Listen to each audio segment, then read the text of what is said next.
Guys আমাদের free fire গেমে লাখের উপরে অ্যাডাব্লুম প্লেয়ার আছে, তবে পুরো বিশ্বের মধ্যে অ্যাডাব্লুম লেজেন্ড মাত্র একজনকে দুইজন হয়ে থাকে। অ্যাডাব্লুম চালালে ফ্রি ফায়ার গেমে অ্যাডাব্লুম লেজেন্ড হওয়া যায় না। অ্যাডাব্লুম চালাতে লাগে আইকিউ, অন্যদিকে অনেক গেমিং স্কিল থাকা প্রয়োজন। গেমে সবাই চাইলে অ্যাডাব্লুম চালাতে পারে না। কিছু কিছু প্লেয়ার আছে যারা অ্যাডাব্লুমকে এমন ভাবে ব্যবহার করে তাদের গেম প্লে দেখলে অন্য যে কেউ বই পেয়ে যেতে বাধ্য। আজকের এই ভিডিওতে আমরা ফ্রি ফায়ার গেমে এমন 5 জন অ্যাডাব্লুম লেজেন্ড খুঁজে বের করবো যাদের গেম প্লে দেখলে যে কেউ বই পেয়ে যেতে বাধ্য। অ্যাডাব্লুম এটা চালানো কোনো বিষয় না, এটা হচ্ছে একটা আর্ট যেটা সবাই চাইলেও পারে না। আসেন নাম্বার 5। নাম্বার 5 যে অ্যাডাব্লুম লেজেন্ডটি আসে তিনি হচ্ছে AXCFF। AXCFF বাইরে একজন অ্যাডাব্লুম লেজেন্ড। এই AXCFF ভাইরাল হয় তখন অ্যাডাব্লুম দিয়ে এমন এক গেম প্লে আনে যা দেখে বড় বড় অ্যাডাব্লুম লেজেন্ডও বই পেয়ে যায়। একমাত্র এই সেই প্লেয়ার যে কিনে এডিটিং স্কিলের সাথে অ্যাডাব্লুম দিয়ে সর্বপ্রথম ওয়ান টেপের স্কিল নিয়ে আসে। বাই দ্য ওয়ে এর আগে ফ্রি ফায়ার গেমে কোনো প্লেয়ারকে দেখা যায় না অ্যাডাব্লুম দিয়ে ওয়ান টেপ মারতে। AXCFF ফ্রি ফায়ার গেমে সর্বপ্রথম ফ্রি ফায়ার ইউটিউবার যেখানে অ্যাডাব্লুম দিয়ে ওয়ান টেপ মারা কনসেপ্ট আনে। আর এই AXCFF থেকে দেখে গ্রানা ফ্রি ফায়ার একটা অফিসিয়াল ইমোট পর্যন্ত নিয়ে আসে।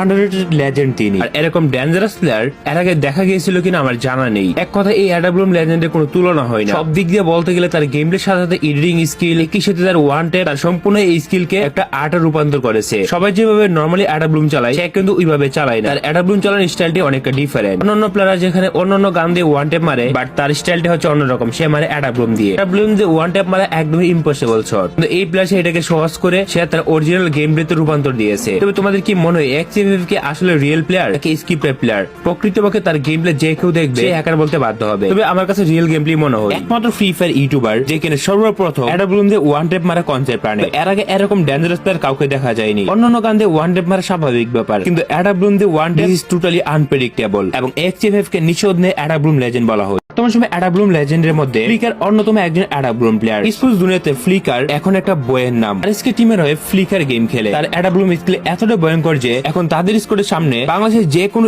স্পোর্টস টিম যেতে বই পায়। তাদের টিমে ভালো স্নাইপার, রাশার সবকিছু আছে। বাংলাদেশের জেবি টিমটা ছাড়া আরএসকে টিমটাকে মোটামুটি সবাই বই পায়। অনেক গড লেভেল স্নাইপার আছে। তো এটা সত্যি বাংলাদেশে অনেক পিসি স্নাইপার থাকলেও তাদেরকে আমি মোবাইল প্লেয়ারদের সাথে কম্পেয়ার করতে চাই না। পিসি প্লেয়ারদের স্কিল অনেক ভালো। As a mobile player flicker বর্তমান সময়ে একজন স্নাইপার গড। নিঃসন্দেহে তার অ্যাডাব্লুম গেম প্লে অসাধারণ। স্পোর্টসে অনেক ভালো ভালো প্লেয়ার আসে, তাদের সাথে ফ্লিকার ভালো একটা টক্কর দিতে পারে। তো বাংলাদেশের মধ্যে যদি সেরা কোন স্নাইপার থাকে বর্তমানে সেই লিস্টের টপ 1 যদি থাকে সেটা ফ্লিকারই হতে পারে। ছোট একটা ক্লিপ দেখে নিতে পারো।